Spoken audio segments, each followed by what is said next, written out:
আসসালামু আলাইকুম। T N রান্নাঘরে আপনাকে স্বাগতম। আজকের রেসিপি শুটকি তরকারি। চলুন দেখে নিই কী কী উপকরণ লাগে শুটকি তরকারি পাক করতে। আমি এখানে সবজি নিয়ে নিয়েছি কালা বেগুন, টমেটো, আলু, সিম, লাউয়ের ডোকা। এই সবজিটুকু নিয়ে আমি আজকে শুটকি তরকারি পাক করব। আমি কড়াইয়ের মাঝে দিয়ে দিয়েছি, কারণ আমি তেল ছাড়াই বসাতেছি শুটকি তরকারিটা। এখন আমি কড়াইয়ে দিয়ে আমি এখন পরিমাণ মতো লবণ দিয়ে দিব, কাঁচামরিচের কুচি দিয়ে দিব,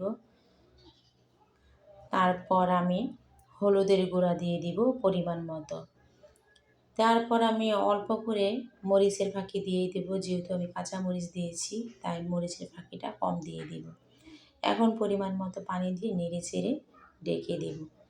এই তো শুটকি তরকারি হাফ হয়ে গিয়েছে। এখন আমি শুটকি দিয়ে দিব।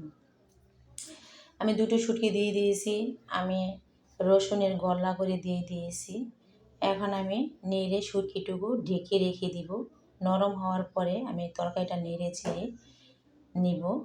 তরকারিটা নেড়ে ছেড়ে নেওয়ার পরে আমি একটা রসুন ছেঁচে নিব, কারণ আমি অনেকে শুটকি তরকারি তেল ছাড়া পাক করে। আমি তেল কম দিয়ে হলো বাগার দিই, কারণ বাগার না দিলে আমার কাছে ভালো লাগে না। সবার কাছে যার যার কাছে যেরকম ভালো লাগে। এখানে আমি একটা রসুন দিয়েছি, একটা পেঁয়াজ কুচি দিয়েছি, হালকা তেল দিয়েছি। এখন আমি এটা যখন বাদামি কালার হয়ে যাবে তখন আমি শুটকি তরকারিটুকু দিয়ে দিব। এখন আমি শুটকি তরকারিটুকু নেড়ে চেড়ে নিব। খুব সুন্দর হয়েছে।